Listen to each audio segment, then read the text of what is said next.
shoot, I said that you claim it. It's that Xbox, spin the block, his legs live. Fast talker, no riddling, moonwalking, selling moon rock just to make dividends. You in traffic with family? That much make it a portrait. Gun kick back, not grannies from porches. David on the scene, you know that it's scorching. What's the matter with King? No response to the saying, advancing the line, advancing the payment. You front the game and shoot, what said that you claim? You already know the time, told my boys to hold the line. We gon' shoot it out in seconds, leave you posted like a vine. Bow your head down to the king, leave your roses at the shrine. We stay ready for the war, just need the king to drop the sign. Say what you running from, what you running from? I'm with my team, we bleed green, that's what you wanted, huh? Say what you running from, what you running from?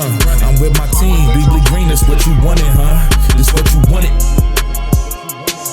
This what you wanted, huh? Peace and blessings, and welcome back to Xbox Frontline News with your boy, the King. Yo, wonderful weekend. It was really good. From an Xbox perspective, it was incredibly satisfying to see Xbox land the plane.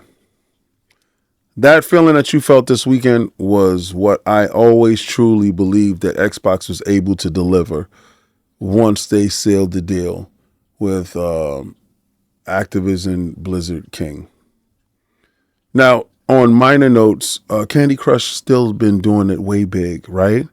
And you had Diablo launch, and that was a huge success for Xbox as well. And then them putting Diablo inside Game Pass. And I know they would have loved to have it launch inside Game Pass as well.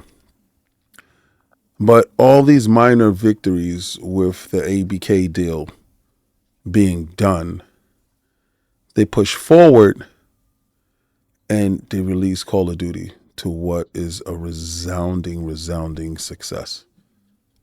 I just want all of you Xbox fans, even if you're not a Call of Duty fan, this is hugely vital in the survivability of Xbox itself as a platform, Game Pass itself as the main vehicle, and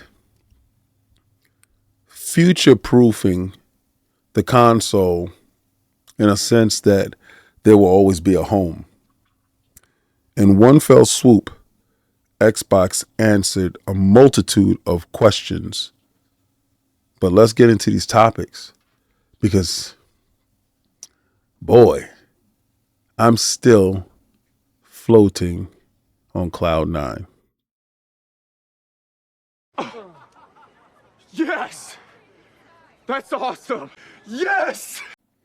Holy man. Yo, I can't even believe it, but the weekend came and gone. We're at Monday, and Call of Duty Black Ops 6 is the one of Steam's most popular games despite being free on Game Pass. I'm going to tell you right now, options is not a bad thing, and it doesn't seem like it interrupted anything being free on Game Pass. I think what it did was facilitate a lot of eyes on a situation that people didn't care about. That is true choice. That's where choice really matters. Call of Duty Black Ops 6 on Steam might have its issues, but Activision's latest first-person shooter game has sold well over its launch weekend. It's currently Steam's most popular game. Black Ops 6 on Steam, despite being free on Game Pass, including Game Pass PC, but Steam apparently is the go-to choice right now. That's crazy. Okay, sure, Game Pass isn't free, but, people say, it's just like 4 months for the price of, $69.99 of a one-time shot. People are just going for the one-time shot. Black Ops 6, every campaign, safe location code. We're not doing that. Anyway, Black Ops 6 kicked Steam Deck out of the top 10 spot, even shoved its free MMO game, Throne and Liberty, into third place. Dragon Age: The Veilguard is fourth ahead of October 31st release date, and rounding out the top 5 is Factory Call, seeing a big uptick following its highly anticipated Space Age update. That's Steam stuff. I don't really care about Steam stuff. I'm not even gonna hold you. But at the end of the day, dude said that it would hurt Xbox and Microsoft for putting that game over there. And the lie detector detected that was an absolute unmitigated lie. Well, shout out to Microsoft and Xbox for all this success. This is exactly why we held the line for the ABK deal. For them to actually get a dominant now, so they're able to really affect some change. And I know you're going to say, well, King, they did have dominant stuff in the space because Minecraft. Yeah, Minecraft is a real dominant piece on the board, but nobody really associates Minecraft with being a force of nature. And at this moment, Call of Duty is a force of nature. Whether we want to acknowledge it or not, it does. That's just how it is. And at this moment, Microsoft and Xbox is in control of that force of nature. They have a dominant now, where they had a bunch of micro dominants that affect portions of the gaming space. This dominant affects the gaming space in a whole new way. There's only a couple of titles that actually have this, how can I say it, power shifting strength. You can say Fortnite. If Fortnite fell in Xbox hands, it would be crazy. And Grand Theft Auto. And I think Final Fantasy, to some extent, done right. Very powerful stuff. This is very powerful stuff. You guys know I'm a huge Fortnite fan, a huge Fortnite player. Fortnite is saying goodbye to its various Battle Pass currencies and hello to good old-fashioned XP with rewards soon unlockable no matter what modes you play. They said, I don't believe this, but unlocking rewards is about to become way faster. I don't believe none of this. Huge changes are coming to Fortnite's battle passes, and it sounds like earning in-game rewards is about to get even easier as a result. Until last year, earning rewards like skins, emotes, Viva Fortnite battle pass was straightforward. Buy it. I don't believe that's true. You have the option to do so, and then you have the battle pass where you just play along. And as you play, you release stuff. I thought they hit a proper cadence when it came to the battle pass and stuff like that and being part of members. Well, the crew, I don't know what they're going to do. Simple, however, things are a little bit more complicated when the introduction of Lego Fortnite, Fortnite Festival, game modes, which each of their own offer separate passes with different rewards. Now, I do admit this stuff locked off to those modes where I can't access getting those perks because I don't play those modes. I play no build mode, shooter. Sometimes I'm playing solo, which I'm really doing lately. And the majority of the time, majority of the time I'm playing solo. Sometimes I play in squads if people are on. And that to me is the crux of how I play. So all those other modes, it really doesn't entice me. Well, however, the struggle soon to be at a pass. In a blog post, developer of Epic Games has revealed by December 1st, all the Fortnite passes will progressively simultaneously go through XP earned from a single any mode. To do so is getting rid of battle stars, studs, and festival points entirely. XP will be essentially be its own universal currency. And okay, so they do them. Well, listen. I'm not going to knock it until it happens. I'm going to see it. And if it's something really well and works good for us as a whole, then fine. It's not like, hey, they can only do this and it won't. That's the only choices we have, right? No. Give them a shot. Let them see how it goes. Hopefully it goes right. That's all. But I'm here for it. So regardless to what, I'm going to see and voice my opinion on if it's good or if it's bad. And one of the games that I am looking forward to, this backlog of mine is ridiculous. Dragon Age Veilguard. The embargo has lifted. I was not under NDA to play this. I have not played this game at all, thank God. That NDA stuff is horrible. I mean, you want to be part of the know, right? And then you part of the know, but you can't let anybody know that you're part of the know. But also, you have to play these games. And it's nothing worse in the world than loving games and then you gotta do this. And it seems like life at that time is an obstacle. All right, so Baldur's Gate 3 dev says Dragon Age Veilguard is the first Dragon Age game that truly knows what it wants to be. Absolutely compatible with my experience during battle on Baldur's Gate 3. That's high praise. That's high praise because you will look at that as probably one of the leading candidates as far as a competitor goes, right? Competitor standpoint. And to have last year Game of the Year to say that this game is a compatible piece, that's a resounding endorsement if I've ever heard one, right? Especially from somebody who just recently won it, to say to a game that quite possibly is up for that, can have that thing. And, you know, it's kind of bittersweet for me because I did want to play Avowed, so I have to wait. And I understand Xbox and Microsoft is in particular curious space because, you know, they have to let titles breathe in between.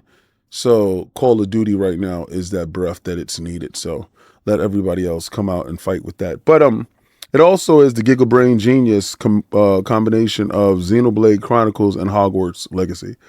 The embargo is lifted, and very early verdicts on Dragon Age Veilguard are starting to roll in from all over the internet. One of the earliest verdicts comes from, you know, Baldur's Gate dev, who said, I've been playing Dragon Age Veilguard in complete secrecy behind my backpack at the office and in front of a giant window in the kitchen.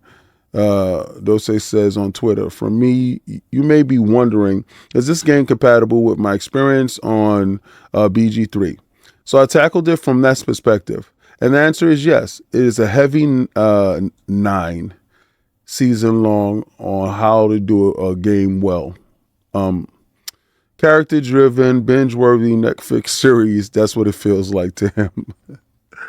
Duce describes the Veilguard as a Giga Brain Genius combination of Xenoblade Chronicles and Hogwarts Legacy, and notes that it feels like the first Dragon Age game that truly knows what it wants to be. For people who want some character-driven romping and a strong combat system in a universe you know, love, or have heard of, it's much better than the average action game and much less heavier than the gargantuan RPGs that may intimidate at times.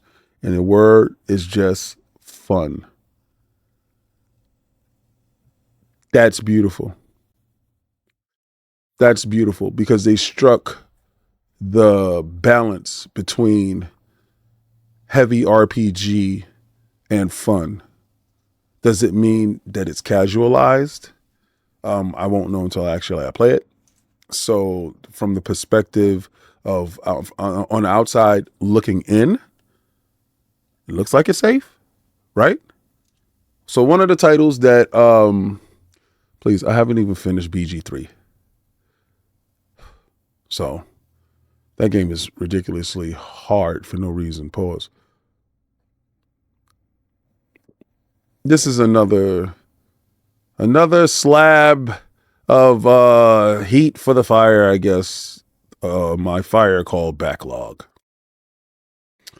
Xbox has so many options on when it comes to their controllers. They could take their basic controllers and drop the price down to $40.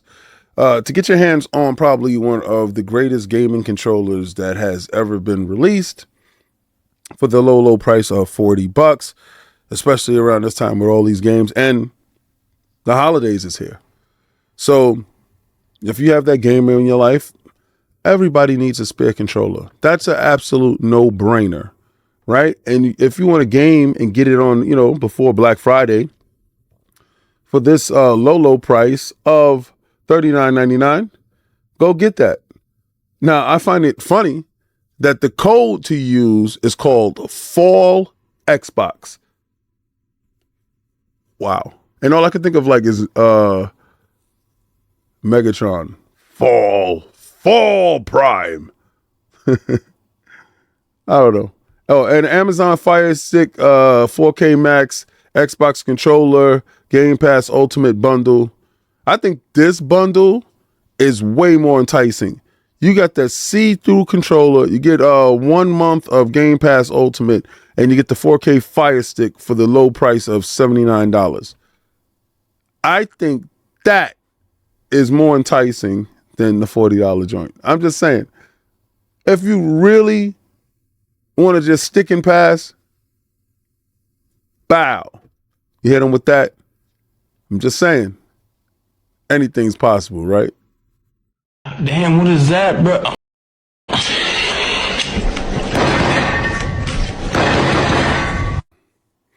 Phasmophobia. It's spooky season time. And in this spooky season, we always get games that are what? Spooky. Downright creepy. Downright scary. And I ain't gonna hold you. This game is definitely that. And they say it's the best horror game of 2020. So it is here, for console.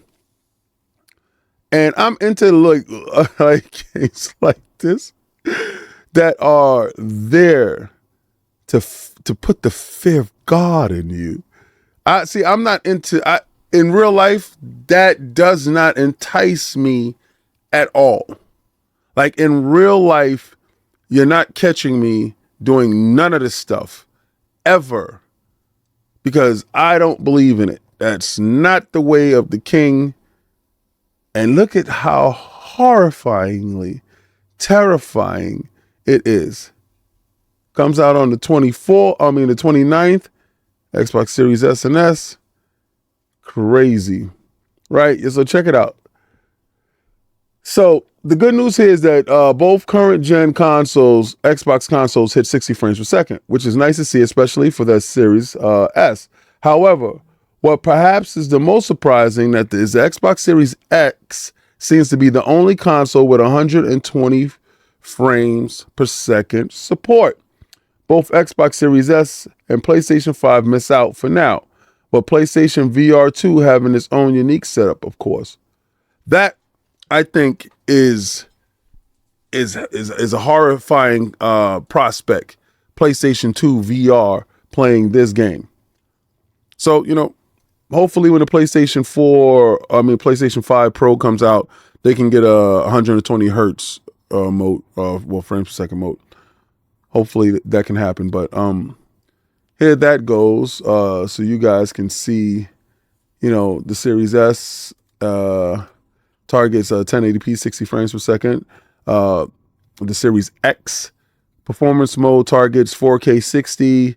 Balance mode targets 4K 60. And there's an optional 120 frame rate mode. The PlayStation VR 2 native 20 times 20 by 40 per eye, 60 hertz refresh rate, and 120 hertz reprojection. Pretty good stuff right there, right? Pretty good stuff. And the performance mode on the PlayStation 5 targets 4K 60. Balance mode targets 4K 60. So targets are in place. Let's see if any of these guys hit said targets. What? Yeah. Man, hell no. Hell no. Again, something that doesn't really affect me, that I really don't care too much about, but I know it affects a lot of people. The new Windows Home experience is available for Xbox insiders. I stopped being an insider very long time ago.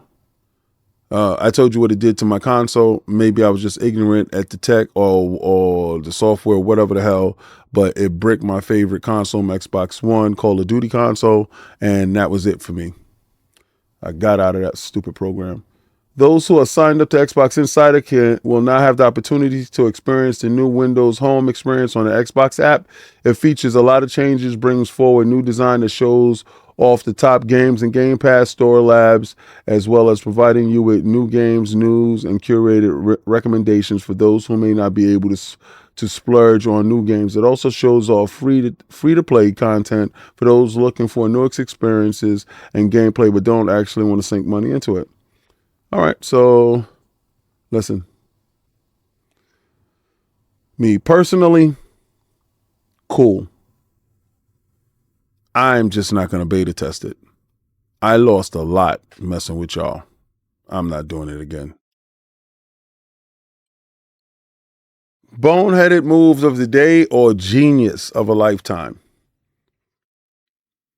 What are you going to be doing in 2048? Some guy will be renewing his subscription to PlayStation Plus. If I told you that, you would look at me and say, King, go sit down. You missed your meds. I don't take no meds. I don't know how to feel about this. I actually did this video, I think this particular segment, 6 times already. And I know you say, well, it doesn't look like you put much into it. Yeah, I actually do. A lot of times I go back and I word stuff. This particular thing is existentially, it attacks my philosophy of life. So therein lies my conflict with having the conversation about what I'll be doing in 24 years from now. And I can only say that is a naive approach to planning. Optimistic at best. Naive is a consensus. Hopeful at worst. To have the thought that this thing is a possibility where the changing market that you see now, especially given with life itself is a changing market. This is bizarre within itself that somebody felt that so sure of where their path is that this was a priority. Now I want them to see different aspects and areas of their life if they took this same level of thought out planning to predict that. Now, maybe you know what life is. And I know this conversation got really deep, really fast. Pause. But as a fundamental thought, if you knew that you were going to live up until the age of whatever, but to the year 2048, would you future-proof your gaming spikes and hikes? Would that even be on the docket? I don't know to be incredibly sad for the individual or introspective on how real of a gamer he is. I'm still stuck at this. This is the reason why I did this so many times. And each take has been a different, completely different, but I'm comfortable with this one. Take. Okay, so I'm going to give you the good news and I'm going to give you the bad news, right? All right, so PlayStation Owners Clubs invites are being sent out as Sony asks select users to help shape the future of the PlayStation. Sony Interactive Entertainment is sending out emails and invites to help shape the future of the PlayStation by joining the PlayStation Owners Club. Well, they will send out various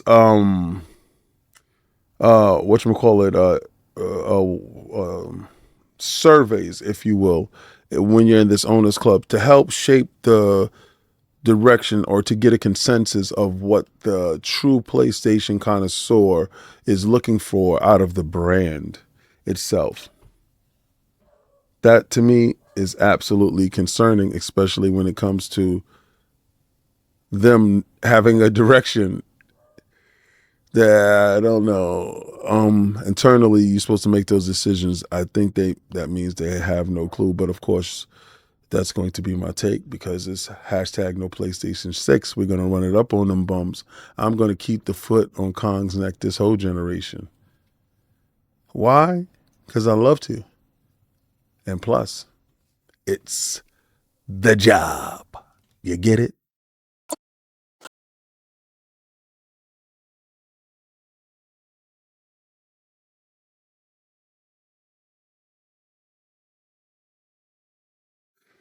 PlayStation can't resume. It's over. You can no longer see the tab that says resume game. Sony's newest update for the PlayStation 5 has left many fans confused and frustrated as it removes the resume activity option from the menu. Over a month ago, PlayStation players woke up to find that resume activity option was gone after the update has changed the activity cards in the menu. The decision seems to have come out of nowhere, leaving most fans baffled at best and angry, as there is no communication about why its removal was made or was it even intentional. With the release of the new patch, however, it appears Sony has permanently removed the option and left a multitude of fans angry. That stuff is removed from there. So it wasn't a mistake. It was something that was done on purpose. And I guess now if you're part of the PlayStation's owner crew, you can voice how that direction is bad and Sony needs to walk that back. Okay. It wasn't as good as Quick Resume on Xbox anyway, so I guess they saw it as an inferior software alternative and said, well, you know what, maybe they're working on something else. Why? But my thing is like, why not leave that in place until you have that something else available, or you needed to remove it to actually work on that something else? I don't know. But in a bizarre twist of something that I thought was probably pretty decent, it's no longer there. And I don't really game on my PlayStation as much as those think. I mean, I jump in and I play like my Astrobot and stuff like that while I stream on King David ILP at Twitch. Yeah, a bizarre twist. It's bizarre. You get nothing. You lose. Good day, sir. You're a crook. You're a cheat and a swindler. That's what you are. What the hell is going on? Croc is back. In one of the games where dudes was looking to make new mascots, 3D platformer Croc is here. So when Mario lead the way, Croc came out to play. In this wild imagining, it looks really nice and clean. So much fun. Back in the days. This is how we got it done. Croc is back. It's so much fun. Remember 3D platformers when it was this simplistic? Look. One whole texture to rule them all. Yo, the Nintendo 64 was crazy. This takes me back. PlayStation was outside. 3D platformers was rolling. Weird stuff like this was happening. Look at it. So cute. I hope I'm able to play with this music. It's dope. It's dope. It's dope. It's dope. It's dope. It's dope. It's dope. It's dope. Yo, I'm not gonna lie, man. I used to love the 3D character mascot platformers. Yo, Yo, and now with the technology that we have, we can go back and right the wrongs, fix the textures, fix the what is it, the matte floating. It looks, I know it looks a plimpton, but yo, I'm about all of this. Now, if anybody got a chance to see Iron Lord's podcast this Sunday, I highly incentivize you to go watch it. All right. So it was our Halloween special. And now you guys on Frontline, y'all going to get a way better treat. You're going to get full on King, pause, for Halloween. But that was a real good show because I don't ever get a chance to spend Halloween or dress up with my my panel mates, and for years, I've been trying to get Cog and Salve to do it, and AJ as well, Addict. So I did it, and it was a success, and you guys helped me do it. So I'm highly appreciative of all the hard work of everyone, from the panel mates to the community to all of us as a whole. We made that show. And that show was dope. So if I was a little bit intrusive on people's topics, it was because I was super excited for everything that transpired. It was dope. All the topics and stuff that we saw and we talked about today is encapsulation of some of the stuff that's going on. The quick resume stuff, with PlayStation kind of sucks. Well, not quick resume, but resume activity. That kind of sucks that it's not there. Cheaper prices to get controllers. Yay, right? What the hell are you going to be doing in the year 2048? I want people in the comments to tell me, if you knew that you was going to live into the year 2048, what would you do? Like, what? I'm having a hard time with that. So I really want to know, what would you do? Because I have to wrap my mind around 5-year intervals. I never even thought or assumed or took for granted that 2048 number. It's baffling to me. It's baffling to me. I can't wrap my mind around that process. Steam. Who would have thought, with Game Pass being available on PC, and I think that was the target for Xbox, PC Game Pass, to see the growth there, and to see that people said, to hell with your Game Pass on PC, I'm going to buy the game. Not saying that you couldn't get the upgraded. It's just, I explained to you the reason why Xbox and Microsoft is putting games in other spaces, because given the option, some people will have their own logic in how they're going to do what they want to do, and they will pay for it. And we all know digital ownership isn't real. So from one digital ownership to another digital ownership space, they chose the higher price version. And do not give me, well, King, if you put it over a period of time, Game Pass is more than a single purchase. I'm going to say this one time for the dumb short bus individual that's in the back, that's hard of hearing. Call of Duty is one game that's here, $70. Let's say $120 the full game, whatever. Season pass, everything. Game Pass Ultimate, 1 month, $21. Taxes, whatever. I don't know, because I'm like Godfather then for a sweet deal for up to 5 years, not 2048. $21 over 1,000 games. I don't care what you say. Your ignorance is deafening. It is definitely killing me. But this is the part in the video. And I really want your comments down at the bottom. Let me know. How did you access Call of Duty?